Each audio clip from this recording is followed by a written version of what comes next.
Mike Paralek here to entertain you with the help of Mr. Big.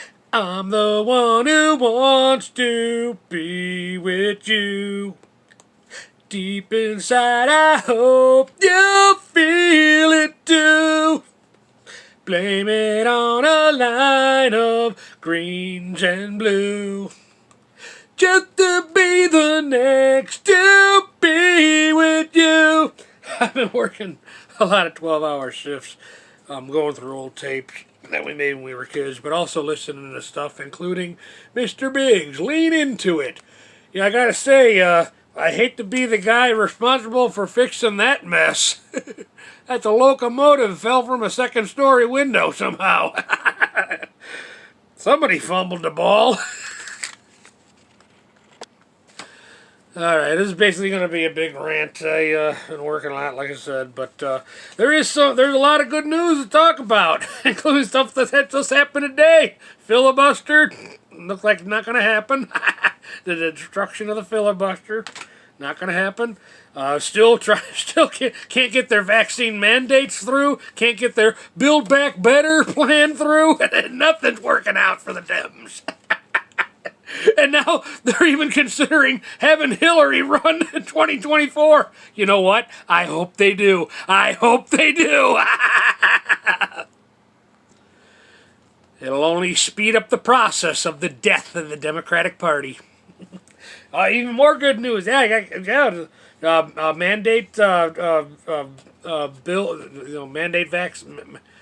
Mandating vaccines, done, over, already went through the Supreme Court, nope, ain't gonna happen, so I guess I can shelf my plan to move to Texas and start over again.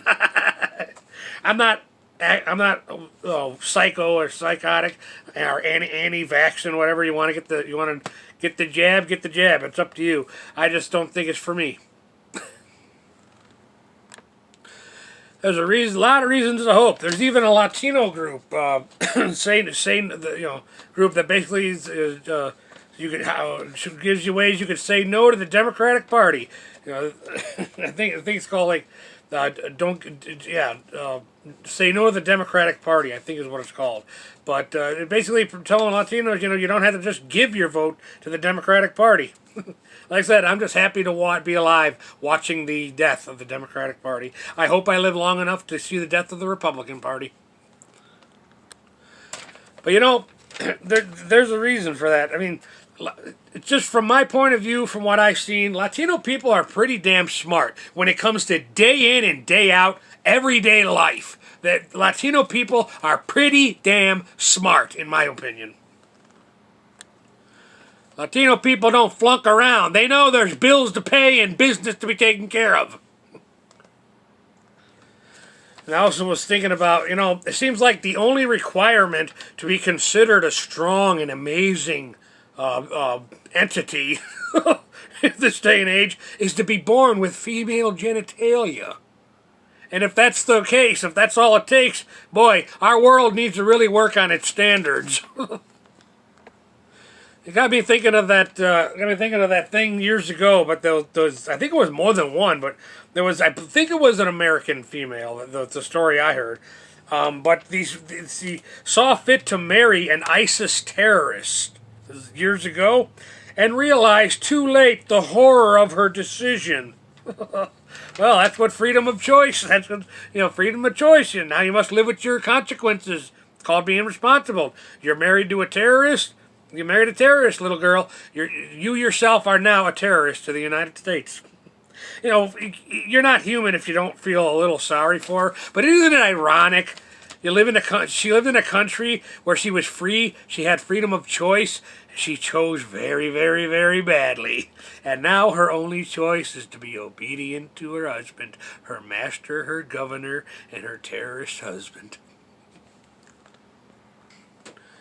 Part of the reason why I wanted to do this rant too is I realized all this overtime I work, I might be doing myself harm. I think I put myself, all this overtime I work, I put myself into a higher tax bracket. Really, talk about yourself. Oh, God help me. But before I get into that, there's one other thing I was thinking about I wanted to cover on here before I try to get some sleep. Those who think that the Electoral College is evil, especially on the left, they think, oh, they say it's the popular vote that should win, as if the presidency is a popularity contest. Can you imagine the popular kid in high school with all that power simply because he won the popular vote?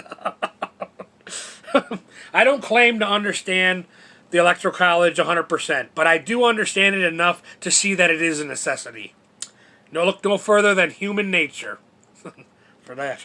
Some people who support mob rule, which is exactly what the popular vote would be, if it was down to that.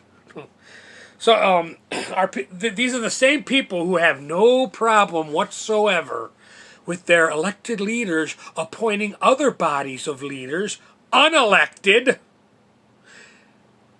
and the decisions that they make decisions, these unelected leaders make decisions that affect the voters at large.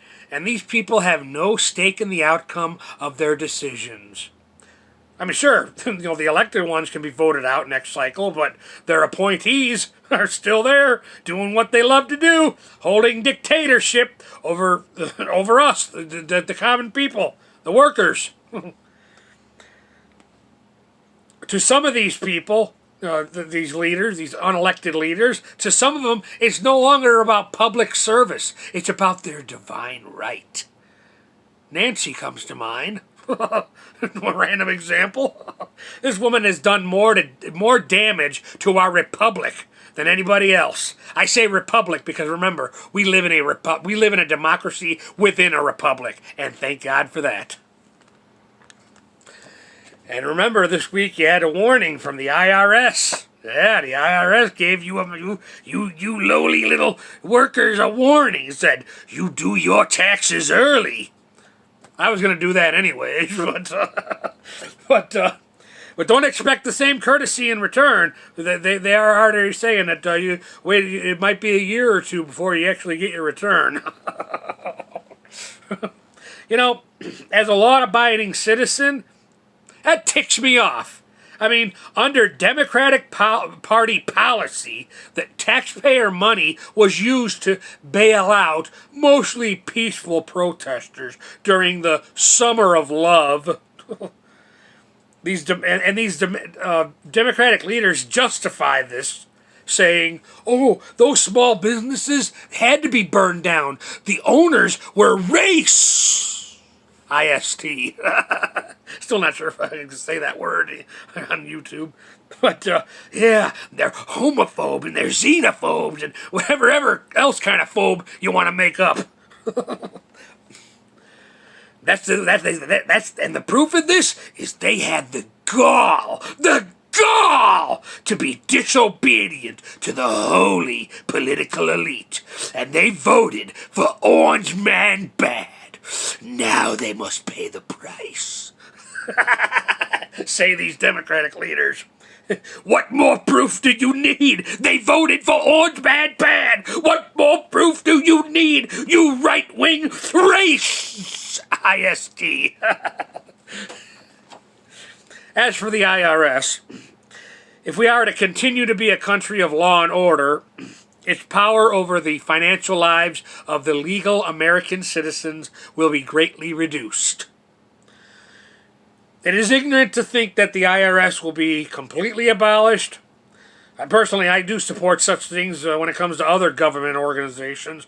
For example, the FBI. To me, an FBI agent is just a glorified government worker. Nothing more. The FBI really has become pointless in my point of view. But the Internal Revenue Service is a necessity in a free capitalist system. And it will remain so until the human race at large has a direct relationship with the creator of all your 5 little human senses. Those 5 little senses that you got in nature, the ones that you use to measure the world around you. Yeah. But since no living entity on this plane of existence can truly know the mind of God, good luck. Good luck in knowing the Creator personally. And speaking of God, Jesus Christ, Lord God, please help me. I think it's wise to take a closer look at Hebrew 11:1 in the Bible, the one about faith. One's God-given intellect will always give cause to doubt from time to time, but that does not justify keep on keeping on, or as the English say, wonderless. Paul McCartney's got a song called Wonderless. My favorite singer-songwriter, Gavin Rossdale's one and only solo album is called Wonderless. Alright, that'll have to do it for this one. Mike Perlak, thank you for your time.